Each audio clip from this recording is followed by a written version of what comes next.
Merhabalar, Ayşe Deniz'in Hobileri YouTube kanalıma hepiniz hoş geldiniz.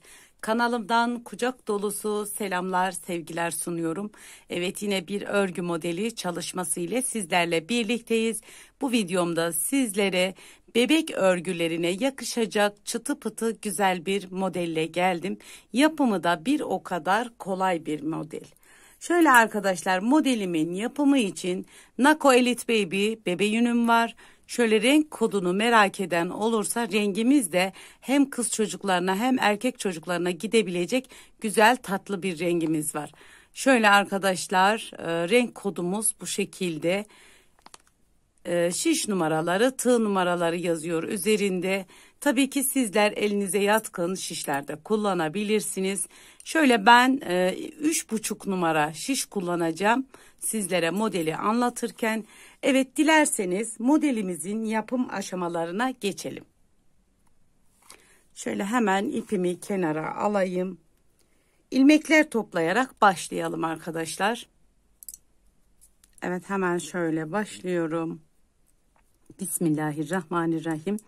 Yapacak olan arkadaşlarıma da kolay gelsin. Bu modeli kurarken ilmek sayılarımız çift sayılardan oluşuyor. 2 ve 2'nin katları ilmekler üzerine modelinizi rahatlıkla kurabilirsiniz arkadaşlar. Modelimiz 4 sıradan oluşuyor. Çift sayılarda ilmek sayılarının üzerine lastik gerektiren bir model. Alt kısmına dilerseniz haroşa, dilerseniz ters düz örgü lastik üzerine kurabilirsiniz bu modeli. Hemen şöyle ben ilmek sayılarımı tamamlayıp geliyorum. Hemen şöyle ilmek sayılarımızı tekrar hatırlayalım arkadaşlar. İlmek sayılarımız 2, 2, 2, yani çift sayılar üzerinde 2 ve 2'nin katları ilmekler üzerinde kurabilirsiniz. Yeleklerde, hırkalarda kenar bantlarını da eklemeniz gerekiyor. Hemen modelimin birinci sırası ön yüzden başlıyorum. Modelimizin birinci sırasında kenar ilmeğimi düz bir şekilde örüyorum. İlk sıram olduğu için bu sıramı düz olarak tamamlıyorum arkadaşlar. Bir sıra düz örgü örüyoruz modelimizin birinci sırasında. Tabii ki lastik bölümünden sonra bir sıra düz, bir sıra ters örgü öreceğiz. Sonra modelimize şekil vereceğiz. Evet, bu sıramı düz bir şekilde örüyorum.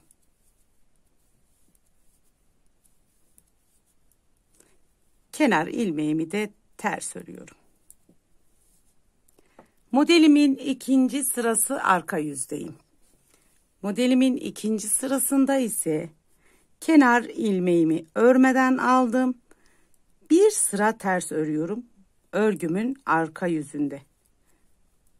İkinci sıramızda bu şekilde. 2 sıra, bir sıra düz, bir sıra ters. İkinci sıramızda ilmeklerimize şekil veriyoruz. Yine dördüncü sıramızda ise yine model kuruyoruz arka yüzde arkadaşlar. Evet, bu sıramı da ters ördüm. Modelimin 3. sırası ön yüzündeyim. Modelimin 3. sırası ön yüzde yapacağımız işlem var ama çok kolay, herkesin yapabileceği türde bir işlem. Kenar ilmeğimi örmeden alıyorum. Burada hemen bir tane ilmeğim var. Birinci ilmeğimin arkasındaki boşluktan bir ilmek alıyorum. Ve tekrar öndeki ilmeğim ile arkadaki ilmeğimi birlikte tekrar örüyorum. Burada bir artırma, eksiltme yapmadık arkadaşlar. Aynı 2 ilmek üzerinden farklı şekillerde ilmek alarak bu şekilde ilmek çıkardık. Devam ediyorum. Tekrar ediyorum. Arkadaki boşluktan bir ilmek, 2 ilmeğimi düz ördüm. Arkadaki boşluktan bir ilmek, öndeki ilmeğim ile arkadaki ilmeğimi ikisini bir örüyorum. Bu şekilde bu sıramızı tamamlıyoruz. Üçüncü sırasında yapacağımız işlemimiz bu arkadaşlar.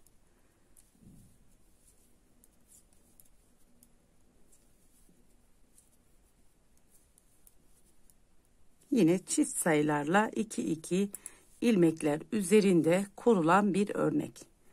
Tekrar en son ilmeğimi alıyorum. Yine burada 2 tane ilmeğimi ördüm. Kenar ilmeğimi de ters bir şekilde ördüm. Üçüncü sıramızda bu işlemi yaptık ön yüzünde. Modelimizin arka yüzünde tekrar yine yapacağımız bir işlem var. O da çok kolay. Kenar ilmeğimi örmeden aldım. Burada bu sefer 2 tane ilmeğimin arkasındaki boşluktan bir ilmek, 2 ilmeğimi birlikte örüyorum.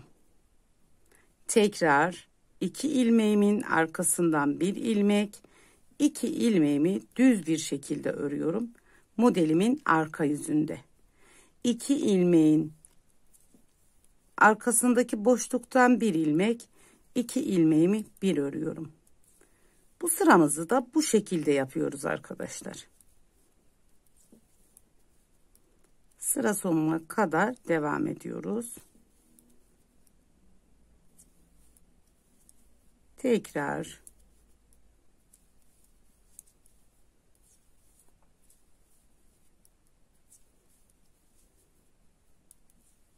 en son örneğimi yapıyorum. Aynı şekilde kenar ilmeğimi de ters örüyorum. Evet, modelimizi bir kez kurmuş oluyoruz arkadaşlar. Bu şekilde modelimizi bir kez kurmuş oluyoruz. Tabi dediğim üzere lastik gerektiren bir model. Çünkü bu şekilde kıvrılıyor. Lastiksiz örmeyin arkadaşlar bu modeli. Şöyle modelimizin görüntüsü bu. İkinci örneğimizi de hemen kısaca anlatayım. Nasıl kurulacağını yeni başlayan arkadaşlarımız olur. Kenar ilmeğimi hızlı geçeceğim bu ikinci sıramızı. Kenar ilmeğimizi örmeden alıyoruz. Bir sıra düz örüyoruz. Modelimizin birinci sırasında bir sıra düz. Hemen hızlıca geçiyorum düz örgü olduğu için sıra sonuna geliyoruz.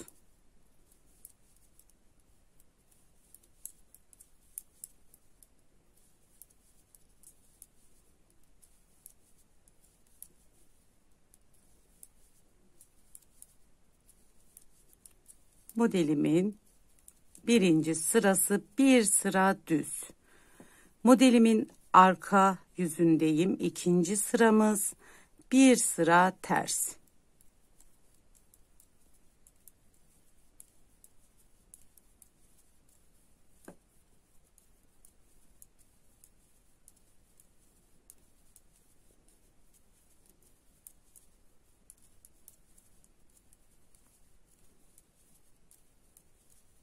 Hemen hızlıca düz örgü olduğu için hızlıca geçiyorum arkadaşlar.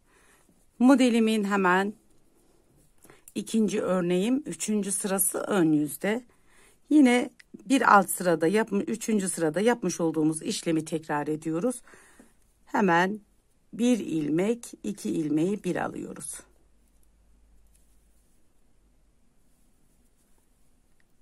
Boşluktan bir ilmek alıyorum.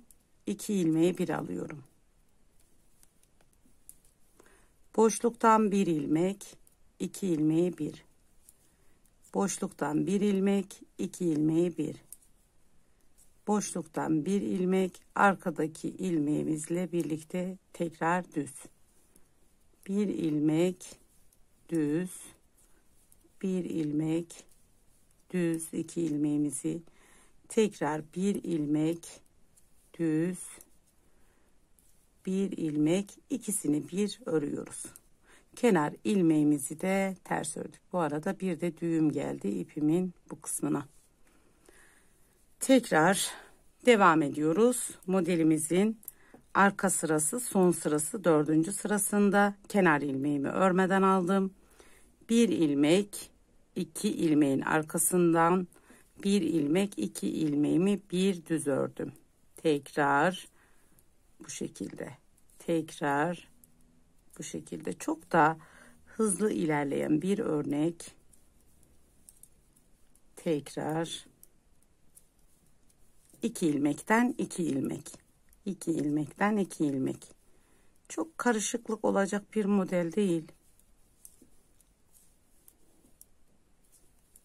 Tekrar yine en son arka kısımdan boşluktan bir ilmek, tekrar bir ilmek daha, kenar ilmeğimi ters bir şekilde ördüm. Evet, modelimizi ikinci kez kurmuş olduk arkadaşlar. Şöyle hemen modelimi göstereyim. Bu modeli şöyle fikir olsun, birkaç renk üzerinde de yapabilirsiniz. 2 sıra ters düz, 2 sıra model, yani bu ara kısmını farklı bir renkten, bu yapmış olduğunuz kısmı ise farklı bir renkten yapabilirsiniz. Bebek örgülerine muhteşem duracak. Yarım yarım ipleriniz varsa eğer bu şekilde de değerlendirebilirsiniz arkadaşlar bu modeli. Evet, şöyle ben daha önce büyük bir parça üzerinde yapmış olduğum modelimi sizlere göstereyim. Evet, şöyle hemen kenara çekeyim diğer örneğimi. Evet arkadaşlar, modelimiz bu şekilde. Yine bunu da 2,5 numaralı şişle ördüm. Şöyle görüntüsü bu. Arka yüzü temiz, düzgün duran bir model. Dediğim üzere lastik gerektiren bir model. Lastik yapmazsanız bu şekilde kıvrılır arkadaşlar. Lastiksiz yapmayın modelinizi. Evet arkadaşlar, bir videomuzun daha sonuna geldik. Bu aşamaya kadar beni izlediğiniz için çok teşekkür ederim. Bir diğerki videomuzda görüşmek dileğiyle. Allah'a emanet olun. Hoşça kalın. Kendinize iyi bakın.